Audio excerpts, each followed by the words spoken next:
We'll continue the symposium. I will introduce Shirley Liu. Dr. Liu is a co-founder and CEO of GV20 Therapeutics, which develops new antibody therapeutics for cancer using a platform integrating AI and genomics. She was previously a professor of biostatistics and computational biology at Dana-Farber Cancer Institute and the Harvard T.H. Chan School of Public Health, where her lab developed many widely used computational tools to model gene regulation, analyze high-throughput genomic data, design CRISPR screens, and characterize tumor immunity. Dr. Liu received her Ph.D. from Stanford University. She is a fellow of the International Society for Computational Biology and the American Institute for Medical and Biological Engineering, and a recipient of a Sloan Research Fellowship. Please welcome Dr. Liu. Great. Yeah. Thank you so much for Ting and the department for inviting me for this. And you might wonder why did anybody invite somebody from industry working on drug discovery? So let me tell you how I got started. So I want to maybe start with a quick show of hands. How many of you worked on sequence motif analysis? It's like majority of the people. That's kind of how I started. When I was a PhD student at Stanford, how do I advance my slides? It's not moving forward. Sorry, is there a clicker or? Okay, there. Okay, good.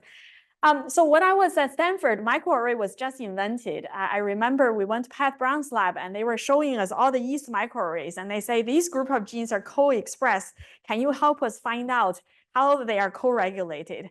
And that's how I started my PhD research on transcription factor motif search based on gene expression clusters. And at that time, we were reading Gary's paper on how to identify protein binding sites from unaligned DNA fragments, because these are promoters of yeast genes that are co-regulated in many microarray experiments together. That was actually very nice, except that later on I moved to higher organisms such as C. elegans and flies, and then to mammalian genome. And at that time, motif analysis become much harder. Fortunately, another technology got invented that was ChIP and ChIP-seq. And we were kind of, oops, it's not advancing. Okay, sorry. So there seemed to be a delay. Okay. I'll click slower. So when ChIP and ChIP-seq was invented, that was kind of a godsend, because when you know that this transcription factor binds to this piece of DNA, it's not like, most likely you will see that the correct motif. And so we started looking at, how to look at motifs in these sequences, whether it's from mammalian or yeast, right? Like for motif analysis.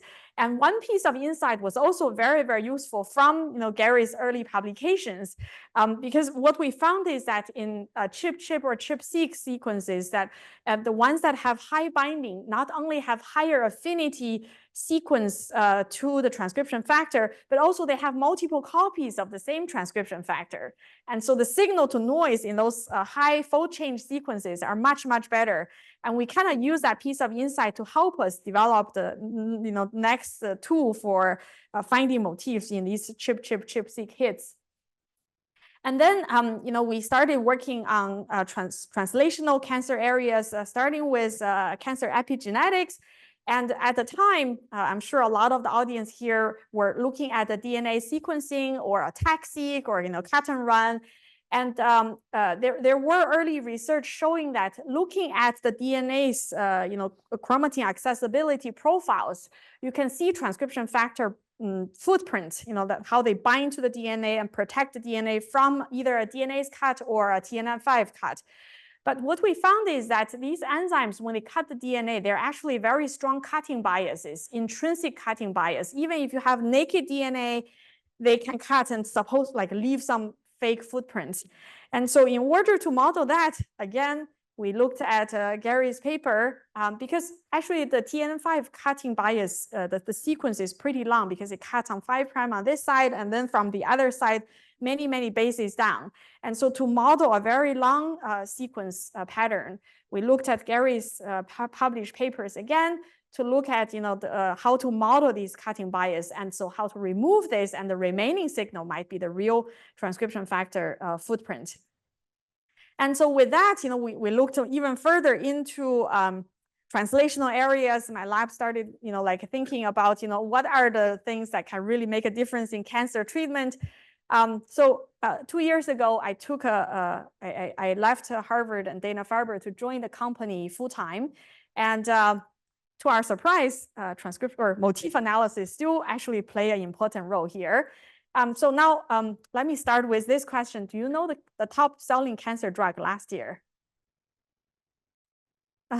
Yeah, so between the PD-1 and the PD-L1 antibodies, together, these 3 drugs sold for over $40 billion last year.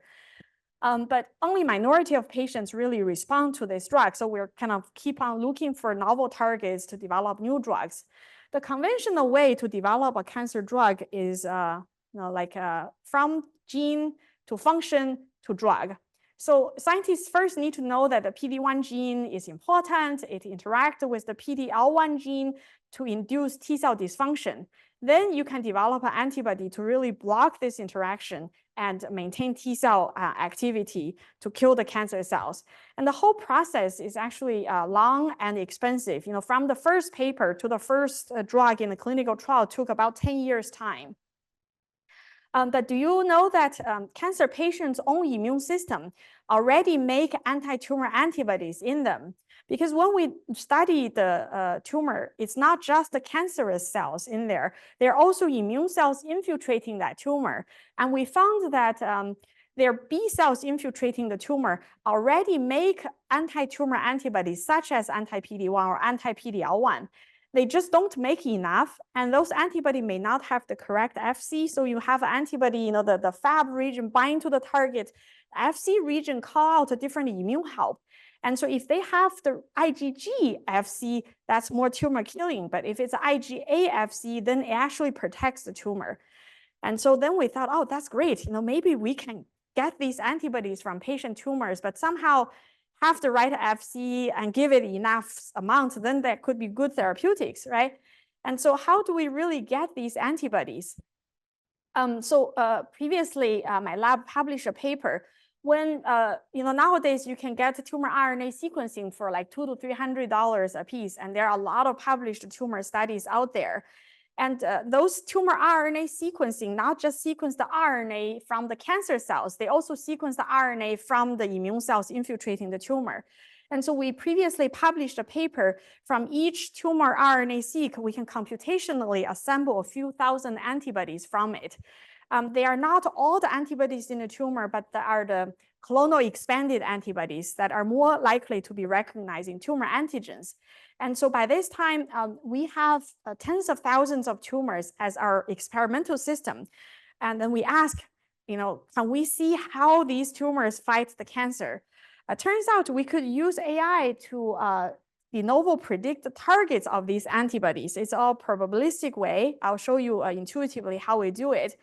And then we could use this AI to really figure out, based on the antibody signal, which target are potentially interesting and what antibody are potentially therapeutics. The idea is that if a target is present in the tumor and you see patients repeatedly making antibodies against it, then maybe that target is cancer relevant and the corresponding antibodies are really the potential drugs. And recently we joined the NVIDIA Inception program to help with our AI effort. And so we call this approach simultaneous target evaluation and antibody discovery, because we got the target and antibody together by modeling the antibodies in patient tumors. So let me show you how we actually predict the novel targets of the antibodies. You can imagine from the existing tumor profiles, you can tell which tumors are HER2 positive cancer versus HER2 negative tumors. And so if in the HER2 positive tumors, we see antibodies that are repeatedly appearing in them, but they're absent in the HER2 negative tumors, then you think, oh, those are potentially HER2 binding antibodies, right? We kind of take this intuitive approach. Of course, in here, we have a large number of samples. We have many, many antibodies, and we test every gene and every mutation. in those tumor profiles. And we ask, when we see a particular target, do we see patients repeatedly making antibodies? And so here you can probably see we are again looking at motifs, right? We are not requiring the full-length antibody to be repeatedly appearing in those tumors. The AI automatically figure out the paratope motif is like a stretch of amino acid sequence that's binding to the target of interest. It's like when you look at AI for image analysis, you don't really require all the tigers to look exactly the same. They can have a full figure or on the side, but the AI can automatically figure out maybe the shape of the eye or the pattern on the skin that can tell a tiger apart from a cat. And so basically, again, we are doing motif analysis to see what are the sequence motifs that are associated with the target of interest. And as I mentioned, we are very interested in those antigens that have good antibodies in the tumors repeatedly expanded. And these actually tell us these are potentially good drug targets and good antibody drugs. And so as a proof of principle, we ask, do patients make a good EGFR antibodies? Yes, we could validate that. Do they make a good HER2 antibodies? Yes, we could predict and also validate that. And then we also ask, do they make a PD-1 antibodies? Indeed, they do. And so this is a study where we first use AI to de novo build a sequence model for predicting which antibodies are likely to bind to PD-1. And then we looked at this paper published in 2020, where they experimentally synthesized 10 of the clinical grade anti-PD-1 antibodies and measured their affinity using BioCore. And to our surprise, by the way, the de novo model we built, we didn't look at any known anti-PD-1 antibody. But once we have this model, we can use the model to, like, you just feed it in all these 10 different antibodies. The AI model actually not only predicted, yes, they are binding to PD-1, and to our surprise, they predicted the relative affinity of these anti-PD-1s. So you can see that the early PD-1 antibody from Merck and the BMS have lower affinity. The later ones, such as those from Novartis and Pfizer, has higher affinity. In fact, many of the later developed antibodies were found just so that they compete with the Merck antibody for binding to PD-1. And you can see the highest affinity is probably 10 to the minus 11 in terms of KD in binding. And so using AI, we are able to find an antibody that has even higher affinity. It can fully block PD-1, PD-L1 interaction, and yet it binds to a different epitope from Keytruda, the Merck PD-1 antibody. And we could even test this in vivo. This is a B16 melanoma model where we can treat the tumor with either a control or the Merck PD-1 antibody or our AI predicted anti-PD-1 antibody from patient tumors. And you can see that our antibody actually worked even better in terms of controlling tumor growth. Of course, PD-1 from Keytruda, like a Merck, is going to be out of patent in a couple of years. So we're not going to develop this as a drug. But I hope this convinces you there are really good tumor antibodies in the patient tumors. And so with this, we have more confidence to say, can we use it to find novel targets based on the antibody modeling in patient tumors? And so then we looked at this family called immunoglobulin superfamily because they are known to mediate cell-cell interaction. And currently, all the immune checkpoint genes belong to this family. And we saw this gene called IGSF8. Like a pattern landscape-wise, it's totally empty. And many patients made just a little bit of antibody against this gene. So we thought, oh, well, maybe we just need to make more of this. But we didn't know the function of the gene. So we looked at other functional genomics data. When the company was started, we were a CRISPR screen company. So we looked at both the public CRISPR screen and our in-house generated immune-related CRISPR screens. And we found that this gene normally does not influence cancer cell growth in vitro when you grow the cell in Petri dish.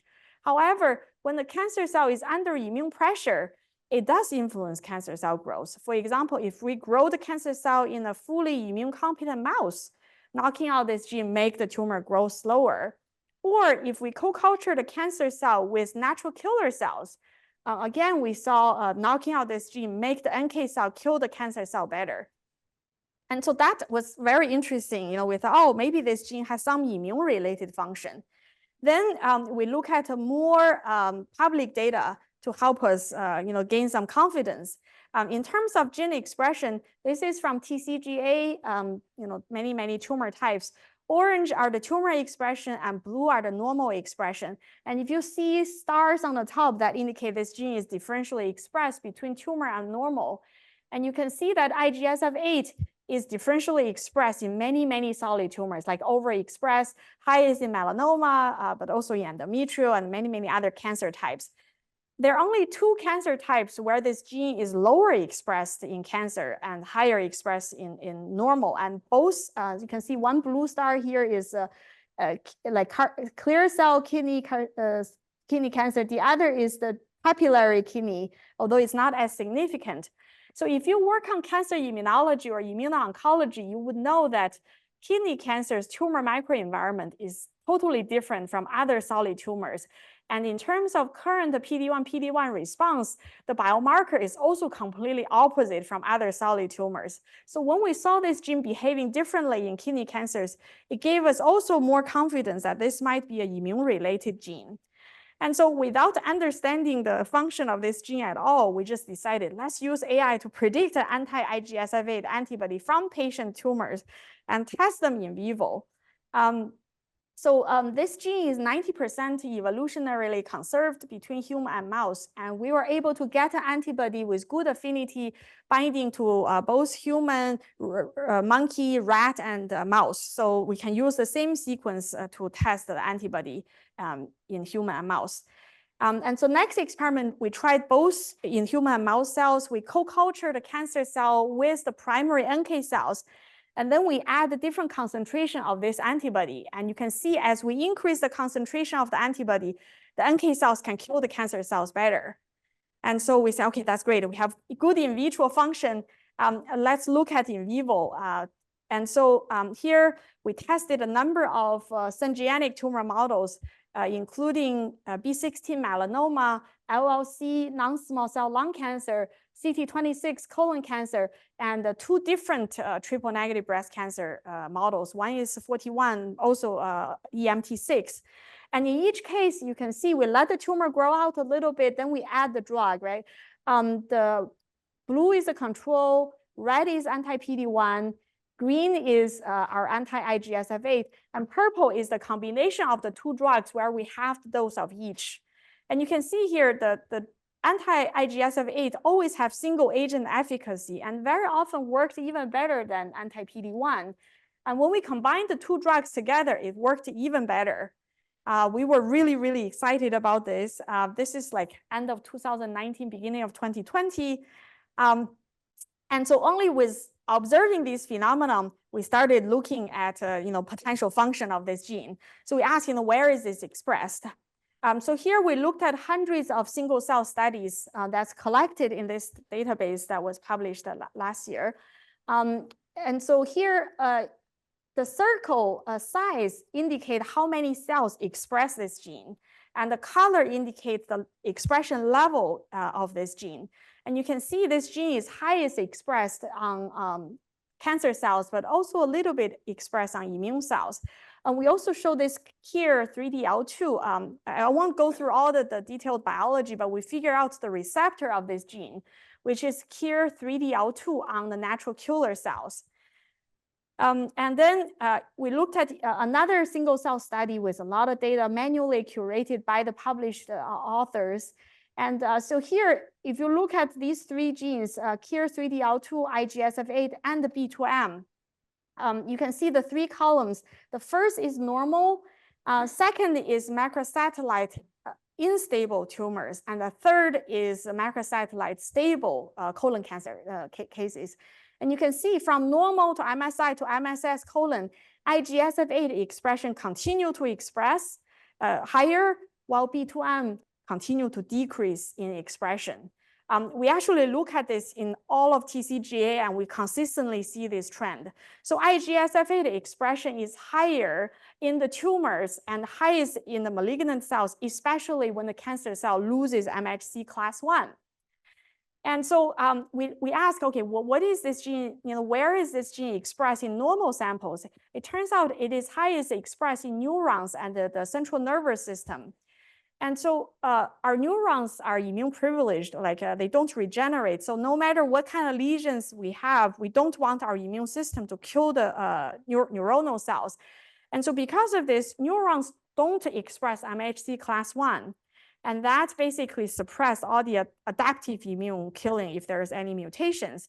But also it highly express IGSF8, which we believe indicate that this potentially can suppress the innate immunity. And then we thought, okay, it's kind of a way for cancer cells to evade the innate immunity when they lose MHC class 1. And so with that, we kind of, it took us 4 more years to work on the mechanism, which is kind of different from normally how people develop a drug. So here we saw this drug was working, and then it took us another few years to work on the mechanism of the target and the drug as we start the IND enabling study of the drug to bring it to the clinic. And so the way we understand the mechanism of the drug is the following. Right now, in order for PD-1, PD-L1 antibodies to work, the malignant cells need to present the mutations through MHC on the cell surface to activate the T cell killing. However, it's known that over 2/3 of the tumors have antigen presentation deficiency, either from DNA mutation, RNA lower expression, epigenetic silencing, or protein degradation. And so majority of these tumors would not respond very well to current PD-1, PD-L1. However, our innate immunity has a mechanism to guard against antigen presentation loss, because NK cells are supposed to specifically recognize any cell under stress with antigen presentation defects and kill them. And so we wonder, why don't they kill? And we found that whenever the cancer cell loses MHC class 1, it will overexpress IGSF8, which interact with the NK cell receptors on the NK cells to suppress their function. And so if we can develop an antibody, in this case, to block this interaction, we can activate NK cell killing. And so this will work, even better, that after the drug actually went to the clinic, we also found that IGSF8 has a different receptor on dendritic cells to suppress antigen presentation. And interestingly, this antibody that we discovered from patients can block both interactions. And so basically, when a cancer cell has no antigen presentation, the NK cell will kill. Some of the cancer cell will try to express the antigen a little better now. In addition, this antibody can block the interaction of IGSF8 with the dendritic cells. So dendritic cells also get activated to present the antigens better. And NK cells and dendritic cells can help each other. And once the tumor can present antigens well, that automatically activate the T cells and start the adaptive immunity. So from one target, we can activate both innate and adaptive immunity. And so basically, you can imagine IGSF8 as like a PD-L1 for the innate immunity to suppress NK and DC function. And this is especially potentially important in about 2/3 of the tumors that are immune cold tumors resistant to anti-PD-1 or PD-L1, especially those with antigen presentation deficiency. So as I mentioned, here it took us another 4 years to understand the function of the gene. The study was just published in Cell, but there we still focus on the NK function. The DC side of the angle we are still working on, and we are going to submit another paper later this year. And so then, we brought this drug to the clinic when we are about to go into IND enabling study, because the whole discovery, the AI components, the target discovery, were all done at the company by a total serendipity. I couldn't work on this in my own lab, so I decided to leave Harvard to join the company full time. And we went through the IND enabling IND enabling study, and we got into the clinic last year. This is the first AI designed antibody against the AI predicted target in the clinic. And our phase 1 study started last March, and the sites seem to be very active in the engagement. And the drug is well tolerated in the clinic, and we are seeing some promising early clinical benefits. And we are about to start the dose expansion. And also we just signed a contract with Merck to start combination study with the Keytruda drug. So in conclusion, I hope this convinced you that patient tumors are a rich source of therapeutic antibodies. And through modeling the antibody signals in the patient tumors, we found that IGSF8 is highest expressed in malignant cells, especially when they lose antigen presentation. And we can use AI to predict an antibody in patient tumors to really block the IGSF8 interaction with both NK cells and dendritic cells to increase NK cell killing of the cancer cell, increase antigen presentation, and turns immune cold tumors hot.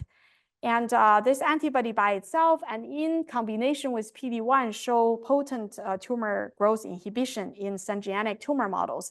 And we have a phase 1 study ongoing. So this took a really big teamwork. Our headquarters is in Cambridge, Massachusetts. We also have a research site in Shanghai. The whole team together did the research, development, and clinical work. And also I want to thank the clinical sites as well as the patients for trying out our drug. And there's still so much we don't know about this gene. When we first discovered it, there were less than 10 papers published on this gene.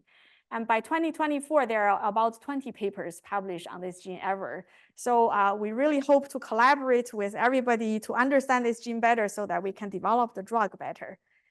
So even if I left academia, fortunately, we have many trainees that continue to maintain and update many of the computational tools developed in the lab. My first 10 years of academic life was on gene regulation, and the second decade was more on translational areas, cancer immunology. But as you can see, even with drug discovery, we still do motif analysis. So if you haven't worked on motif analysis, start now. It will benefit your life later. Thank you very much. Great talk. I have a question regarding to the safety profile of this antibody. I'm concerned if it can lock the immune, like it can relate to autoimmune response if you are blocking this effect, especially that this gene might be expressed on healthy epithelial cells. Because we already see patients making antibodies against this target, right? It did appear in patients, so at least we didn't expect any, potential side effect. Also, we knocked out this gene in mouse, and the mice are perfectly fine. And so, going to the trial, we knew it was going to be pretty safe. Also, we did a GLP tox study in rat and monkey. And now that we have dosed enough patients, I think the safety profile is very, very good. So what's the mechanism that the loss of P2M and MHC type 1 would activate? Okay, so actually reviewer asked us this question. We also tested this. If you just look at in vitro, MHC class 1 and IGSF8, they don't directly regulate each other. We believe this is a tumor evolution. If the cancer cell gradually lose MHC class 1, they will be recognized and killed by NK cells. But then if it can somehow evolve to overexpress IGSF8, then the innate immunity won't kill it. And since the brain already has a mechanism on this, the cancer cell kind of just, cancer cells are trying to learn from stem cells, from brain, from any other, from embryos to evade the immune attack. Yeah. Hi. Hi, thank you so much. That was a really exciting talk. I had a bit of a technical question about what kind of data and parameters was the AI trained upon? Was it structural data and affinity, or was it something else? We can't tell you all the details, but it's all in the tumor profiles. It's surprisingly, there is enough information in the tumor profiles. We don't look at the structure. It is too expensive for us to do. Once we experimentally validate indeed the antibody binds to the target, then we do use like AlphaFold to help doc and see which domain might be binding. Yeah, but we don't use the structure in the initial training. Okay, one last question. So I was excited. I'm over here. Oh, I was excited that Merck and you are talking, and then I remembered that Merck has more than 1,000 clinical trials ongoing where everyone has come to them and said, I have something that synergizes with your Keytruda. Do you have any reason to be more excited than that? I hope you do, because it was so exciting. Yeah, we think, basically this is, so far the combo that worked the best is chemo with PD-1. And chemo, in addition to killing the cancer cell, is a very toxic way to activate class 1 antigen presentation. And so we thought maybe our drug is more a less toxic way to force the cancer cell or the like a antigen presenting cells to present the antigen better. And so with that, we would think that this would activate the, the T cell. And once the T cell is activated, eventually it will become dysfunctional. So having the PD-1 there will really kind of synergize. In addition, for the tumors that initially respond to PD-1, people have sequenced the tumor that became acquired resistant to PD-1, and 50% of those tumors again lose the MHC class 1. And we are hoping that with the addition of our antibody, they can't afford to lose their class 1 anymore. So by mechanism, we think it is kind of a good combo. Thank you very much. Right?